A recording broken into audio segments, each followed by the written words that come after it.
Hello guys, welcome to UPSC zone. हमारा जो last lecture था वो हमने जलियांवाला बाग मैसेकर तक किया था, जो 13 अप्रैल 1919 में हुई। उसके बाद जो हमारा अगला लेक्चर है वो उसी से हम कंटिन्यू करेंगे 1920 से लेकर। तो 1920 में जो सबसे पहला मेन इवेंट था वो था खिलाफत मूवमेंट। अब खिलाफत मूवमेंट है क्या चीज है, इसके बारे में हम थोड़ा जानेंगे। आप सभी को पता है कि वर्ल्ड वॉर वन जो 1914 से लेके 1918 या 1917 के अराउंड जो खत्म हुई, इस वर्ल्ड वॉर वन में दो मेन पावर्स थी जो पूरे वर्ल्ड में लड़ रही थी। एक का नाम था एलाइड ग्रुप और दूसरी का नाम था सेंट्रल पावर। अब एलाइड ग्रुप में कौन कौन सी कंट्रीज आती थी? USA, United kingdom, Russia, France. ये मेन कंट्रीज थी जो एलाइड ग्रुप से मेंबर्स का पार्ट थी। दूसरा number central power. Central power में कौन कौन सी थी? जर्मनी, ऑस्ट्रिया, टर्की और इटली। इन दोनों पावर्स के बीच में वर्ल्ड वॉर वन हुई।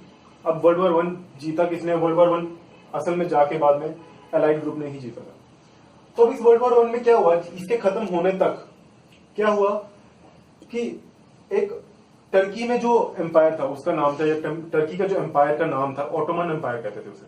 वहां पे जो टर्की का जो मेन हेड था, जिसे खलीफा हम अपनी भाषा में कहेंगे या खलीफेट कहते थे।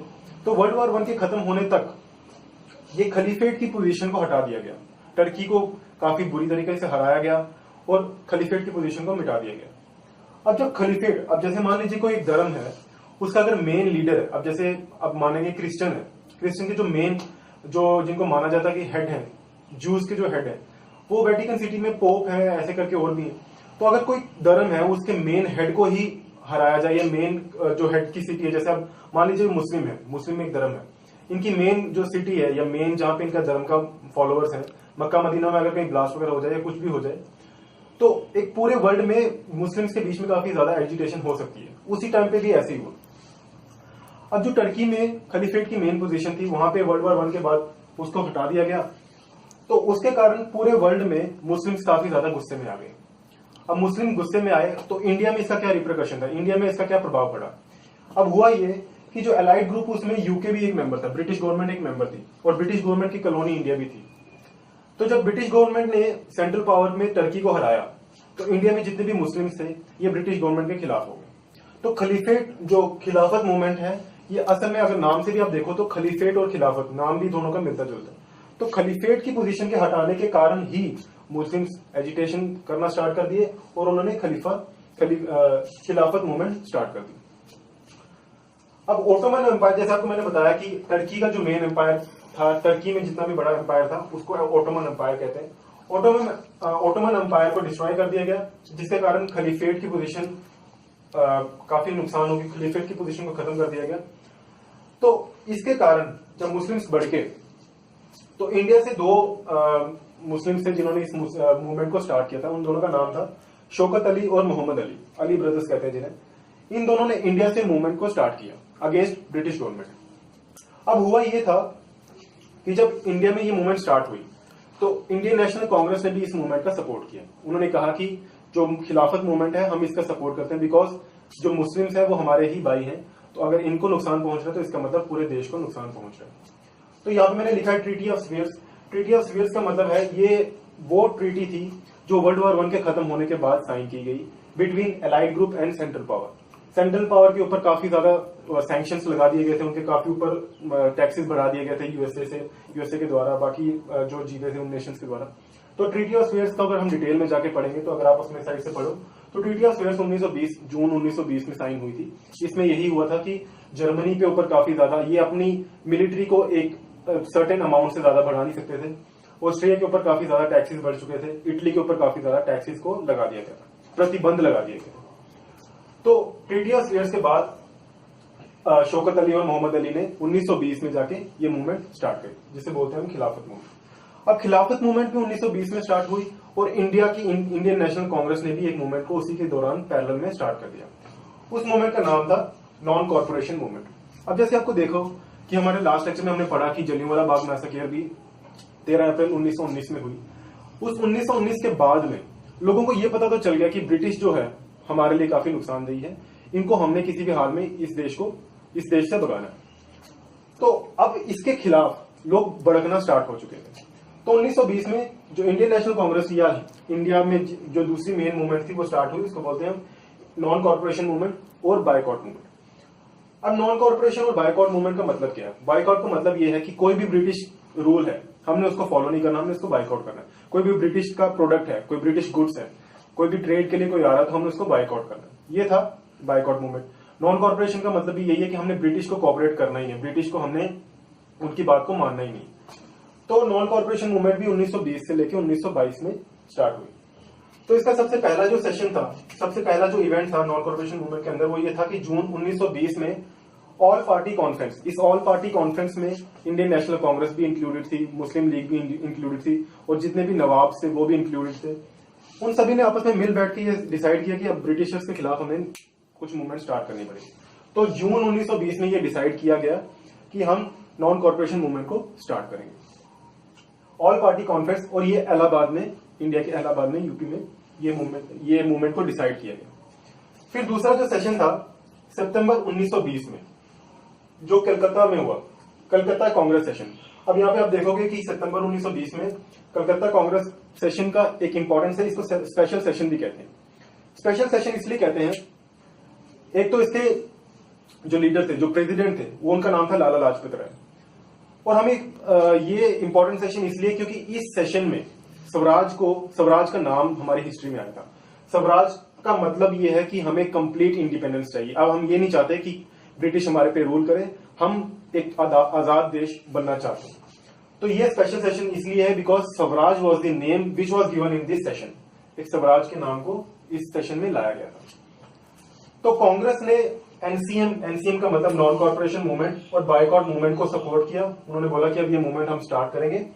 स्वराज का नाम लिया गया कि हमने स्वराज लेनी है, ब्रिटिशर से कंप्लीट इंडिपेंडेंस लेनी है। तो कई बड़े बड़े लीडर्स थे। अब जैसे मान लीजिए उस टाइम पे ब्रिटिशर्स ने टाइटल देके रखे होते। टाइटल का मतलब रैंक्स दिए होते थे। जैसे अगर कोई नवाब है, जो बड़े किंगडम का नवाब, जो किंगडम का राजा है, उसको नवाब का टाइटल दिया होता था। फिर उसके बाद अगर किसी के पास ज्यादा जमीन है तो उसे जमींदार का टाइटल दिया हुआ था। वैसे ही काफी ज्यादा टाइटल देके, तो इस मूवमेंट के बाद में क्या हुआ कि जितने भी लोगों के पास टाइटल थे उन्होंने वो टाइटल सरेंडर करना स्टार्ट कर दिया, अपने टाइटल वापस देना स्टार्ट कर दिया। तो लोगों ने अपने टाइटल्स और अपने जितने भी रैंक्स वगैरह थे उनको सरेंडर कर दिया। कई लोगों ने अपने जितने भी ऑफिशियल जॉब्स थी, अगर वो गवर्नमेंट एम्प्लॉयज थे तो उन्होंने अपनी गवर्नमेंट जॉब्स को रिजाइन कर दिया इस मूवमेंट के दौरान। मोतीलाल नेहरू, जो कि जवाहरलाल नेहरू के पिताजी थे, मोतीलाल नेहरू, सीआर दास और सी राजागोपालाचार्य या सी राजाजी भी जिन्हें बोलते हैं, ये बहुत ही प्रोमिनेंट, बहुत ही माने हुए उस टाइम के लॉयर थे। इन सभी ने अपने लॉ की प्रैक्टिस छोड़ दी कि इन्होंने बोला कि अब हम लॉ की प्रैक्टिस नहीं करेंगे because we follow the non corporation movement. Question हमने जैसे देखा कि सितंबर 1920 में कलकत्ता कांग्रेस सेशन हुआ, जिसे हमने स्पेशल सेशन भी कहा। उस सेशन में क्या हुआ कि सभी टाइटल्स वगैरह को रिलीज कर दिया, स्वराज के नेम को अपनाया। ये स्पेशल सेशन इसलिए भी कहा जाता है क्योंकि जो कांग्रेस के जितने भी आईएनसी के जितने भी सेशन होते थे उनका जो नॉर्मली टाइम होता था वो दिसंबर के टाइम पे होते थे, लेकिन ये ऐसा सेशन था जो एक तो साल में 2 बार हुआ है और सितंबर में हुआ, इसलिए भी इसे स्पेशल सेशन कहा जाता है। इसके बाद जो हुआ वो दिसंबर 1920 में एक और सेशन हुआ जिसे हम कहते हैं नागपुर कांग्रेस सेशन। अब ये क्यों इंपॉर्टेंट, मैं इसे क्यों बता रहा हूँ, बिकॉज इसमें कांग्रेस की एक कमेटी बनी जिसको बोलते हैं CWC, Congress working committee. 15 members की कमेटी थी। इसमें क्या हुआ कि जितने भी प्रोमिनेंट इंडियन नेशनल कांग्रेस के लीडर थे उनको इसके मेंबर बनाया गया। ये इसका काम ये था कि कांग्रेस के अंदर जितने भी काम हो रहे हैं उसको देखभाल करे कि, बाकी ये डिमांड करे कि कांग्रेस को किसके हित में काम करना चाहिए। और दूसरा नंबर, प्रोविंशियल कांग्रेस बनाई गई। प्रोविंशियल कांग्रेस का मतलब क्या है? इंडियन नेशनल कांग्रेस तो एक पूरे इंडिया में एक बहुत बड़ी पार्टी बन चुकी थी उस टाइम पे, लेकिन अब इन्होंने ये कहा कि जैसे अब पंजाब का उस टाइम पे रीजन था, सिंध रीजन था, पंजाब रीजन था, जिसे हम उस टाइम पे NWFP बोलते थे, नॉर्थ वेस्ट फ्रंटली प्रोविंसेस। वैसे ही वेस्ट बंगाल में जो कांग्रेस का प्रोविंस था, तो उन्होंने ये कहा कि लिंग्विस्टिक बेसिस पे, लैंग्वेज के हिसाब से कांग्रेस बननी चाहिए, कांग्रेस की कमेटीज बननी चाहिए, कांग्रेस की पार्टी बननी चाहिए स्टेट में। स्टेट जैसे आज हम बोलते हैं कि इंडिया एक कंट्री है और इसकी 29 स्टेट्स हैं, तो उस टाइम पे स्टेट्स को प्रोविंसेस बोलते थे। वेस्ट बंगाल, ये पंजाब, ये सब कुछ एक प्रोविंसेस है। तो स्टेट कांग्रेस बनने की डिमांड की गई इस सेशन में। पहला CWC बनाया, दूसरा प्रोविंशियल कांग्रेस बनाई, तीसरी कांग्रेस में किसी को भी एंट्री करनी हो या किसी भी इंसान को उसमें पार्टिसिपेट करना हो, कोई मेंबर बनना हो, तो उसे कुछ फी अमाउंट देनी पड़ती थी, कुछ फी देनी पड़ती थी। तो वो फी रिड्यूस करके 4 आनाज उस टाइम पे कर दी थी। ये मैं इसलिए आपको बता रहा हूँ क्योंकि आपको पता होना चाहिए इसके बारे में कि नॉन कॉर्पोरेशन में कौन कौन से मूवमेंट्स में कौन कौन से ऐसे सेशन हुए। तो 2 सेशन हुए, कलकत्ता और नागपुर, और इनके बीच बीच में क्या क्या हुआ। तो ये था नॉन कॉर्पोरेशन मूवमेंट। अब ये 1920 से लेकर 1922 तक ये मूवमेंट चली, खिलाफत मूवमेंट भी और नॉन कॉर्पोरेशन मूवमेंट। इन दोनों के पीछे रीजंस क्या थे ये मैंने आपको पिछली स्लाइड में बता दिया। अब अगला जो हमारा मेन इवेंट था वो था चोरी चौरा इंसिडेंट। अब इस चोरी चौरा इंसिडेंट में क्या हुआ, ये फरवरी 1922 में हुआ, गोरखपुर यूपी में। अब इसमें क्या हुआ, इसमें क्या हुआ कि उस टाइम पे 1922 में, फरवरी 1922 में सीडब्ल्यूसी की एक मीटिंग चल रही थी बरडोली, गुजरात में। गुजरात में एक जगह है जिसका नाम है बरडोली। तो बरडोली में सीडब्ल्यूसी की एक मीटिंग चल रही थी, कांग्रेस की ही एक मीटिंग चल रही थी। तो हुआ क्या कि गोरखपुर के कुछ लोगों ने एक पुलिस स्टेशन में गए और पुलिस स्टेशन को बाहर से लगाई कुंडी, और अंदर जितने भी ब्रिटिश पुलिसमैन थे, कम से कम 23 पुलिसमैन थे, वो अंदर से पूरे पुलिस स्टेशन को आग लगा दी और वो 23 के 23 पुलिसमैन अंदर ही जल के राख हो गए। तो इस जो इवेंट थी, इस इवेंट की काफी निंदा की गई, ब्रिटिश गवर्नमेंट ने भी की और इंडियन नेशनल कांग्रेस के अंदर भी की गई, क्योंकि उस टाइम पे इंडियन नेशनल कांग्रेस के अंदर जितने भी लीडर्स थे वो नॉन वायलेंस के काफी सपोर्टिव थे, जो वायलेंस क्रिएट करना नहीं चाहते। जैसे महात्मा गांधी, नेहरू वगैरह ये सब कुछ चाहते थे कि नॉन वायलेंस के हिसाब से ही हमें फ्रीडम मिले या हमें आगे प्रोसीड करना चाहिए। तो इस इवेंट की काफी निंदा की गई। तो गांधी जी ने जब इसके बारे में सुना कि अगर लोगों ने वायलेंस क्रिएट की है और पुलिसमैन, इतने 23 पुलिसमैन मरे जिसमें इंडियन भी थे कुछ, तो गांधी जी ने नॉन कॉर्पोरेशन मूवमेंट को विड्रॉ कर लिया। उन्होंने कहा कि मैं अपनी मूवमेंट को वापस लेता हूँ। नॉन कॉर्पोरेशन मूवमेंट वापस ले ली, तो इसका मतलब नॉन कॉर्पोरेशन मूवमेंट खत्म हो गई। कब खत्म हुई? 1922 में। उसी के दौरान खिलाफत मूवमेंट को भी विड्रॉ किया गया। खिलाफत मूवमेंट को विड्रॉ इसलिए किया गया क्योंकि मुस्तफा कमल पाशा सुल्तान का नाम था, जिसे सुल्तान बनाया गया टर्की का। मैंने आपको जैसे बताया कि टर्की का एम्पायर का नाम था ओटोमन एम्पायर। जब वर्ल्ड वॉर 1 खत्म हुई तो ओटोमन एम्पायर को एबॉलिश कर दिया गया, ओटोमन एम्पायर को खत्म कर दिया गया और वहां से खलीफेट की पोजीशन को हटा दिया गया। तो मुस्तफा कमल पाशा को उसका सुल्तान बनाया गया, जिसको बोला गया कि तुम यहाँ पे जितने भी रूल्स एंड रेगुलेशन है इसको फॉलो करो, इसको स्टार्ट करवाओ। तो उनको सुल्तान बनाया गया और टर्की को एज अ सेकुलर स्टेट बना दिया गया। सेकुलर स्टेट का मतलब है, सेकुलर का मतलब ये होता है कि जिसमें सभी धर्मों को एक बराबर माना जाए। तो टर्की में पहले जैसे मुस्लिम काफी प्रोमिनेंट थे, अब उन्होंने कहा कि टर्की एक सेकुलर स्टेट है जिसके सुल्तान है कमल पाशा, मुस्तफा कमल पाशा।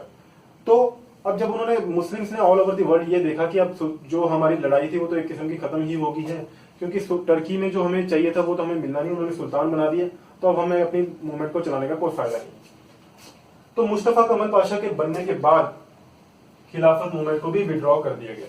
जो अली ब्रदर्स थे, शौकत अली और मोहम्मद अली, हमने पिछली स्लाइड में देखा, उन्होंने इस मूवमेंट को वापस ले लिया।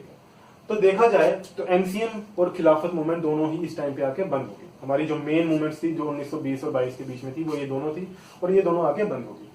गांधी जी को एनसीएम का लीडर होने के तहत ब्रिटिश ने उनको जेल कर दी, 6 साल की। उन्होंने कहा कि आपकी वजह से ये एनसीएम स्टार्ट हुई थी और हमारे 23 बंदे मारे गए हैं। उनको मार्च 1922 में जेल कर दिया गया और उन्हें यरवड़ा जेल पुणे में भेज दिया गया। चोरी इंसिडेंट के बाद क्या हुआ कि गांधी जी को जेल हो गई। तो गांधी जी आईएनसी के काफी माने हुए लीडर थे कि उनकी काफी अच्छी पोजीशन थी आईएनसी में। तो उनके जेल जाने के बाद अब क्या हुआ कि कांग्रेस 2 हिस्सों में बट गई। 2 हिस्सों जो जिनमें बटी थी उनका नाम था प्रो चेंजर्स और नो चेंजर्स। अब इनका अपना मतलब क्या है? प्रो चेंजर्स ये थे जो चाहते थे कि हम गवर्नमेंट के, मतलब ब्रिटिश गवर्नमेंट के साथ में मिलके पॉलिसीज को चेंज करवाएं और इंडिपेंडेंस लें। और नो चेंजर्स ये थे जो बोलते थे कि हम मास मूवमेंट करेंगे, लोगों को इकट्ठा करेंगे और ब्रिटिशर्स के खिलाफ प्रोटेस्ट करेंगे। तो गांधी जी जब जेल में गए तो इंडियन नेशनल कांग्रेस के पास अब कोई मूवमेंट बची नहीं थी जिनको वो आगे फर्दर प्रोसीड करवाएं। तो 1923 में अब गांधी जी जो जेल में गए वो मार्च 1922 में गए और 1923 में सेंट्रल लेजिस्लेटिव असेंबली के इलेक्शन होने वाले थे इंडिया में ब्रिटिश गवर्नमेंट के थ्रू। तो प्रो चेंजर्स चाहते थे कि हम 1923 के इलेक्शन में पार्टिसिपेट करें और नो चेंजर्स चाहते थे कि हम इसमें पार्टिसिपेट नहीं करना चाहते, हम मास मूवमेंट करेंगे और ब्रिटिशर से इंडिपेंडेंस लेंगे। उनके अंदर इंडिपेंडेंस लेने की भावनाएं उस टाइम पे आ चुकी थी। तो जो लीडर्स प्रो चेंजर्स की तरफ से या प्रो चेंजर्स के हित में थे, उनका नाम था मोतीलाल नेहरू, CR दास, सुभाष चंद्र बोस, विठल भाई पटेल। ये विठल भाई पटेल ही हमारे इंडिया के सबसे पहले स्पीकर बनते जब INC सेंट्रल लेजिस्लेटिव असेंबली के इलेक्शन जीतती है। ये हमारी बात की बात है। और नो चेंजर्स में हमारे कौन कौन से लीडर थे? राजेंद्र प्रसाद, वल्लभ भाई पटेल, MA अंसारी और C राजगोपालचार्य, C राजा जी। ये हमारे first governor general of free India बने बाद में। तो स्वराज पार्टी, अब इंडियन नेशनल कांग्रेस का नाम स्वराज पार्टी कह सकते थे उस टाइम पे। 1923 में स्वराज पार्टी बन गई। स्वराज पार्टी के आगे दो हिस्से, प्रो चेंजर्स और नो चेंजर्स। अब क्या हुआ कि दिसंबर 1922 में कांग्रेस का एक सेशन हुआ गया में। गया बिहार में पड़ती है। यहाँ पे हमें ये गया इसलिए फेमस है क्योंकि गौतम बुद्ध जी का जो मृत्यु हुई थी वो गया में हुई थी। अब इस कांग्रेस सेशन के जो प्रेसिडेंट थे वो दो प्रेसिडेंट थे। ऐसा होता क्या था कि इंडियन नेशनल कांग्रेस का जब भी कांग्रेस का सेशन होता था तो वहां पे एक प्रेसिडेंट बनता था, कोई भी बड़ा लीडर। जैसे हमने पिछले जो कांग्रेस सेशन में देखा उसमें लाला लाजपत राय थे, जो कलकत्ता कांग्रेस सेशन जिसे हम स्पेशल सेशन भी कहा था, उसमें लाला लाजपत राय थे। अब इस कांग्रेस सेशन में दो लीडर्स थे, एक प्रो चेंजर्स की तरफ से था और एक नो चेंजर्स की तरफ था। तो हम ये समझ सकते हैं कि कांग्रेस बढ़ चुकी थी दो हिस्सों में। तो जो प्रो चेंजर्स की तरफ से प्रेसिडेंट का नाम था वो थे CR दास, और जो नो चेंजर्स से थे उनका नाम था C राजगोपालचार्य। तो जब ये सेशन हुआ तो कहा जाता है कि इस सेशन में CR दास और मोतीलाल नेहरू सेशन को छोड़ के चले गए और उन्होंने कहा कि हम INC को रिजाइन देते हैं। उन्होंने अपना रेजिग्नेशन इंडियन नेशनल कांग्रेस के सामने प्रस्तुत किया और उन्होंने रिजाइन दे दिया। और इन्होंने जाके अपनी एक पार्टी को लॉन्च किया जिसका नाम था कांग्रेस खिलाफत स्वराज पार्टी। ये बहुत ही इंपॉर्टेंट क्वेश्चन है कि who was the founder of Congress खिलाफत स्वराज पार्टी, या ये कब बनी, या इसके कौन कौन से लीडर थे। तो कांग्रेस खिलाफत स्वराज पार्टी 1923 में बनी। इसके जो फाउंडर थे उनका नाम था CR दास और मोतीलाल नेहरू। इसका दूसरा नाम स्वराज पार्टी भी है। और ये भी पूछा जा सकता है कि ये कौन से कांग्रेस सेशन में इस पार्टी की फॉर्मेशन हुई। तो गया कांग्रेस सेशन जो कि दिसंबर 1922 में हुआ, उस सेशन में इस पार्टी की फॉर्मेशन हुई। अब इस टाइम पे क्या हुआ कि मोतीलाल नेहरू और CR दास अलग हो चुके थे और कांग्रेस में कौन कौन से लीडर बचे थे? सिर्फ यही राजेंद्र प्रसाद, वल्लभ भाई पटेल, MA अंसारी और गांधी जी तो हमारे जेल में थे उस टाइम पे। तो अब हुआ क्या कि 1923 में सेंट्रल लेजिस्लेटिव असेंबली के इलेक्शन हुए। अब इस इलेक्शन में प्रो चेंजर्स जो थे पार्टिसिपेट करना चाहते थे। पार्टिसिपेट किया उन्होंने इस इलेक्शन में, और अच्छी बात यह हुई कि वो इलेक्शन जीत भी गई। INC got 42 out of 141 seats, 141 सीटों में से 141 सीट्स में 42 सीट्स वो जीत भी गए। लेकिन हुआ ये, अब जैसे आप मान लीजिए आज के टाइम पे तो हमारी स्टेट गवर्नमेंट अलग है और सेंट्रल गवर्नमेंट अलग है। सेंट्रल गवर्नमेंट के अलग से इलेक्शन होते हैं, स्टेट गवर्नमेंट के अलग से इलेक्शन होते हैं। उस टाइम पे क्या होता था कि सेंट्रल लेजिस्लेटिव असेंबली में जीतना अपने आप में एक बहुत बड़ी बात नहीं थी। क्यों? क्योंकि अगर आप ब्रिटिश गवर्नमेंट के अंदर अगर आप सेंट्रल लेजिस्लेटिव असेंबली में जीत भी गए, प्रोविंसेस में ना जीतो तो कोई ज्यादा फायदा होगा नहीं, क्योंकि प्रोविंसेस में तो चलनी किसकी है? ब्रिटिश गवर्नमेंट की चलनी है। तो इंडिया के जीतने या ना जीतने कोई फर्क नहीं पड़ा। तो हुआ यही कि सेंट्रल लेजिस्लेटिव असेंबली में जो INC थी वो जीत गई, उसने 42 सीट्स ले ली आउट ऑफ 141। लेकिन वो प्रोविंसेस में नहीं जीत पाई, बट नॉट इन प्रोविंसेस। तो इसके कारण क्या हुआ कि वो ज्यादा कुछ काम करवा नहीं पाई। वो सिर्फ एक ही कमेटी बना सकी जिसका नाम था मुद्दीमान कमेटी। और इस कमेटी का मेन मोटिव क्या था, काम क्या था? इसने गवर्नमेंट ऑफ इंडिया 1919 एक्ट जो था उसमें डिफेक्ट्स फाउंड किए कि इसमें कौन कौन से डिफेक्ट्स थे। तो सेंट्रल लेजिस्लेटिव असेंबली में इलेक्शन जीतने के बाद कांग्रेस ने 2-3 ही काम अच्छे कर पाए, क्योंकि इंडिया में इलेक्शन जीतना और प्रोविंसेस में इलेक्शन ना जीतने का उनको काफी नुकसान हुआ। एक तो उन्होंने मुद्दीमान कमेटी बनाई जिसने गवर्नमेंट ऑफ इंडिया एक्ट 1919 को के डिफेक्ट्स को निकाला, और दूसरा उन्होंने ये काम किया कि फरवरी 1924 में उन्होंने गांधी जी को रिलीज करवा दिया जेल से।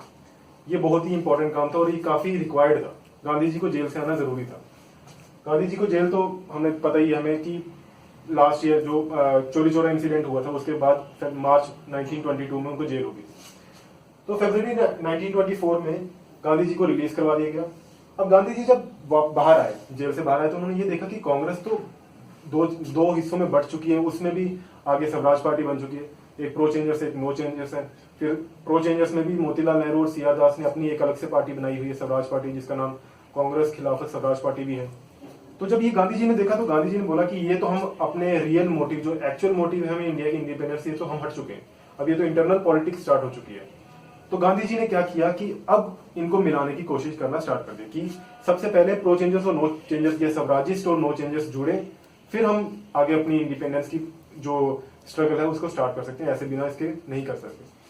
तो 1924 नवंबर 1924 में एक कंप्रोमाइज हुआ स्वराजिस्ट और नो चेंजर्स के बीच। स्वराजिस्ट कौन से थे? जिसमें हमारे प्रो चेंजर्स सारे आ जाते थे, मोतीलाल नेहरू, सीआर दास और अपने एम.ए. अंसारी वगैरह, ये सारे स्वराजिस्ट में आते थे। और नो चेंजर्स में हमारे राजेंद्र प्रसाद, राजगोपालचार्य, ये नो चेंजर्स में थे। तो इनके बीच में एक कंप्रोमाइज हुआ जिसमें नो चेंजर्स ने स्वराजिस्ट को ये कहा कि ठीक है, तुम इलेक्शन जीत गए और हमें भी खुशी है, लेकिन तुमने जो भी काम करना है वो इंडिया के हित में होना चाहिए, इंडिया की इंडिपेंडेंस को ही प्राप्त करने के लिए होना चाहिए, कोई ये नहीं कि तुम अपने हित के लिए काम करो। तो स्वराजिस्ट और नो चेंजर्स के बीच में कंप्रोमाइज हो चुका। स्वराजिस्ट ने कहा कि Swarajist should be working on behalf, वो आईएनसी के लिए ही काम करें, आईएनसी के लिए हित में ही काम करें। तो वो नवंबर 1924। अब इसके बाद दिसंबर, जैसे मैंने आपको बताया कि इंडियन नेशनल कांग्रेस के जितने भी सेशन थे वो दिसंबर के महीने में होते थे। तो दिसंबर 1924 में एक सेशन हुआ जिसका नाम था बेलगांव कांग्रेस सेशन। हिस्ट्री के हिसाब से देखा जाए तो ये सेशन क्वेश्चन के पॉइंट ऑफ व्यू से बहुत ही इंपॉर्टेंट क्वेश्चन, ये एग्जाम में कई बार पूछा जा सकता है, it's very important question. Important इसलिए क्योंकि बेलगांव कांग्रेस सेशन इकलौता ऐसा सेशन था जिसमें गांधी जी को प्रेसिडेंट बनाया गया था। गांधी जी आईएनसी के एक इकलौती बार प्रेसिडेंट बने थे और उस सेशन का नाम था बेलगांव कांग्रेस सेशन, जो कि दिसंबर 1924 में हुआ। क्वेश्चन पूछा जा सकता कि in which session Gandhi ji was made president, तो आंसर है बेलगांव कांग्रेस सेशन। ये भी पूछा जाता था कि कौन से साल में हुआ, तो दिसंबर 1924 में। तो गांधी जी को प्रेसिडेंट बना दिया गया। इसके बाद अब सेंट्रल लेजिस्लेटिव में इलेक्शन जीतने के बाद विठल भाई पटेल, जैसे मैंने आपको पिछले लेक्चर में भी बताया था कि विठल भाई पटेल ही हमारे इंडिया के सबसे पहले स्पीकर बनते हैं, तो विठल भाई पटेल को पहला स्पीकर बनाया जाता है सेंट्रल लेजिस्लेटिव असेंबली का, क्योंकि इलेक्शन आईएनसी काफी मेजोरिटी में जीतती है। और 1924 में आके सीआर दास की मृत्यु हो जाती है। सीआर दास और मोतीलाल नेहरू ने अपनी एक पार्टी बनाते हैं, जैसे मैंने आपको लास्ट स्लाइड में बताया था कि उनकी जो पार्टी का नाम था स्वराज पार्टी। तो सीआर दास जब मर जाते हैं तो मोतीलाल नेहरू, उनके पास तो अब उनका पार्टनर, जिस पार्टनर ने उसके साथ मिलके एक पार्टी की फाउंडेशन की है, तो वही मर जाए तो अकेला बंदा तो कुछ नहीं कर सकता। तो मोतीलाल नेहरू क्या करते हैं कि अपनी पार्टी को छोड़ते हैं और वापस से आईएनसी में आ जाते हैं। आईएनसी में जब वो वापस आते हैं तो वो अब मिल के काम करने लगते हैं इंडिया की फ्रीडम के लिए। अब इसके बाद में हमने जो अगला लेक्चर होगा उसमें हमने स्टार्टिंग में लिख लेना कि रेवोल्यूशनरी मूवमेंट्स जो इसके टाइम जोन में इसी टाइम पे हो रही थी, जिसमें हमारी ककोरी कॉन्स्पिरेसी, लाहौर कॉन्स्पिरेसी आ जाएगी, चिट्टागोंग आर्मी रेड आ जाएगी, ये हमने छोटी छोटी रेवोल्यूशनरी मूवमेंट्स करनी है। इसके बाद हम साइमन कमीशन पे आ जाएंगे। तो आज का हमारा लेक्चर यहीं तक है। तो गाइस आपको इसके बारे में कोई भी डाउट हो या कुछ भी क्वेरी हो तो प्लीज फीडबैक करें, हमें आपकी काफी सपोर्ट की जरूरत है, तभी हम आगे कंटिन्यू कर पाएंगे। आपको इसके बारे में कुछ भी जानना हो तो आप हमारी मेल आईडी पे मेल कर सकते हैं। तो प्लीज यार इसे लाइक, सब्सक्राइब और शेयर करें। Thank you so much, have a nice day.